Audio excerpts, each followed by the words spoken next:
salam guru penggerak. Halo, saya Abdul Fataris, guru penggerak angkatan 10 dari SD Negeri 10-1929 Perbongan, Kabupaten Serang Bedagai. Dalam video ini saya ingin berbagi pengalaman saya dalam menerapkan filosofi Ki Hajar Dewantara untuk mewujudkan Merdeka Belajar. Sebagai guru penggerak, saya terinspirasi oleh pemikiran Ki Hajar Dewantara tentang pendidikan yang berpusat pada murid. Ki Hajar Dewantara meyakini bahwa setiap murid memiliki potensi yang luar biasa dan perlu dibantu dikembangkan secara optimal. Oleh karena itu, saya berkomitmen untuk menciptakan pembelajaran yang berpusat pada murid di kelas saya. Saya ingin murid-murid saya menjadi pembelajar yang aktif, kreatif, dan mandiri. Dalam video ini, saya akan menunjukkan penerapan filosofi Ki Hajar Dewantara dalam pembelajaran di kelas saya.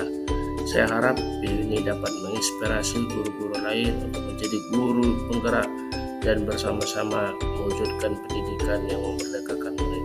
Selamat menyaksikan.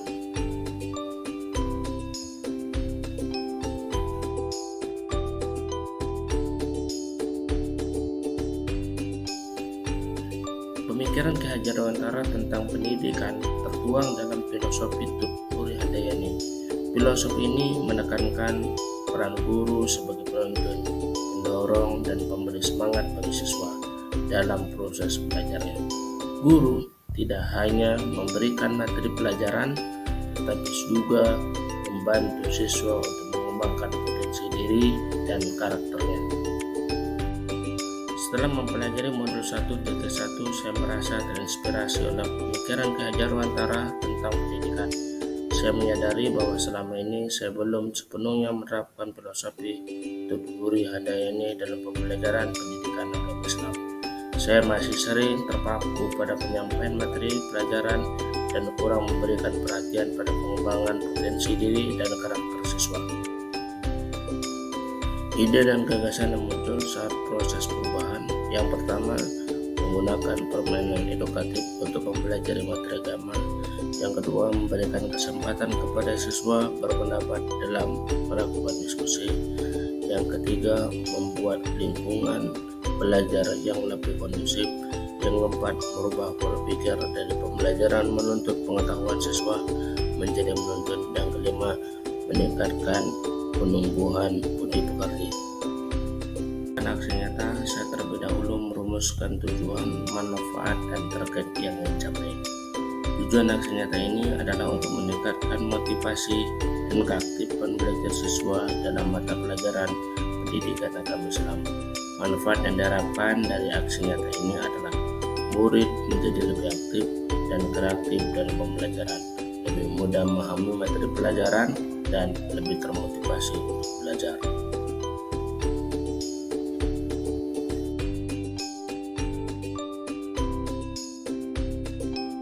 Halo, saya Abdul Fataris, guru pendidikan agama Islam di SD Negeri 10-1929 Perbongan. Dalam video ini saya ingin berbagi pengalaman baik dalam menggunakan proyek pembelajaran untuk meningkatkan kesadaran dan kepedulian murid terhadap bahaya sampah plastik. Proyek ini berjudul Menjadi Pahlawan Plastik, Mengubah Sampah Menjadi Karya. Tujuan proyek ini adalah untuk meningkatkan kesadaran dan kepedulian murid terhadap bahaya sampah plastik dan mengajari mereka cara mengelola sampah plastik dengan kreatif. Sampah plastik menjadi salah satu masalah terbesar bagi bumi dan masa depan kita. Setiap hari jutaan ton plastik dibuang ke lingkungan, mencemari tanah, laut, dan udara. Tetapi daripada menjadi ancaman, sampah plastik bisa menjadi berkah. Kita dapat mengubahnya menjadi produk yang bermanfaat dan bernilai ekonomis.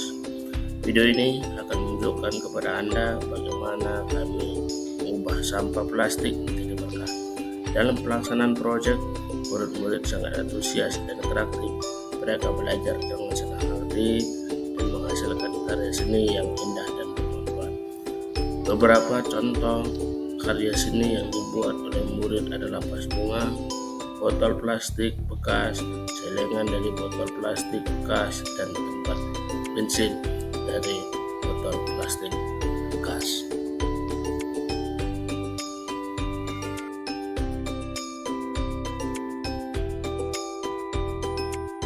Foto ini merupakan momen inspiratif saat guru dan murid melaksanakan sholat duha bersama di halaman sekolah. Kegiatan ini merupakan salah satu upaya untuk menumbuhkan keteladanan dan membangun karakter murid melalui pembiasaan ibadah. Di Hajar Dewantara, Bapak Pendidikan Indonesia menekankan pentingnya pendidikan karakter dalam membangun generasi muda yang beriman, berakhlak mulia, dan berilmu pengetahuan. Sholat duha merupakan salah satu media yang tepat untuk menanamkan nilai-nilai religius dan budi pekerti luhur kepada murid. Dengan melaksanakan sholat duha, murid diajarkan untuk meningkatkan keimanan dan ketakwaan kepada Allah Subhanahu wa Ta'ala, membiasakan diri untuk bangun pagi dan beraktivitas positif, menumbuhkan rasa disiplin dan tanggung jawab, melatih kesabaran dan kekhusyukan dalam beribadah, serta memperkuat mental dan spiritual untuk menghadapi berbagai tantangan hidup.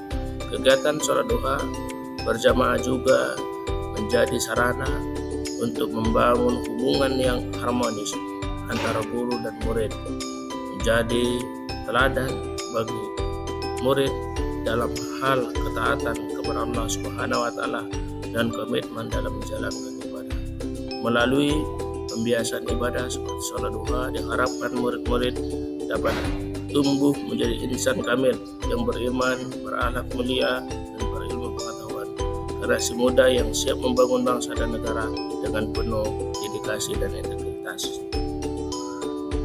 Sebagai guru penggerak, saya terinspirasi oleh pemikiran Ki Hajar Dewantara tentang pendidikan yang berpusat pada murid dan menumbuhkan budi pekerti. Salah satu upaya yang saya lakukan untuk mewujudkan pemikiran tersebut adalah dengan membiasakan murid membaca Al-Quran di halaman sekolah. Kegiatan ini sejalan dengan filosofi Ki Hajar Dewantara yang menekankan pentingnya pendidikan karakter dan nilai-nilai agama. Membaca Al-Quran tidak hanya membantu murid untuk memahami isi kandungannya, tapi juga menumbuhkan kebiasaan baik seperti disiplin, tanggung jawab, dan fokus. Kegiatan ini juga membantu murid untuk mengembangkan karakter religius dan meningkatkan keimanan mereka kepada Allah Subhanahu wa Ta'ala. Dengan membiasakan murid membaca Al-Quran, saya harap mereka dapat menjadi generasi yang muda yang berakhlak mulia dan beriman kepada Allah Subhanahu wa Ta'ala.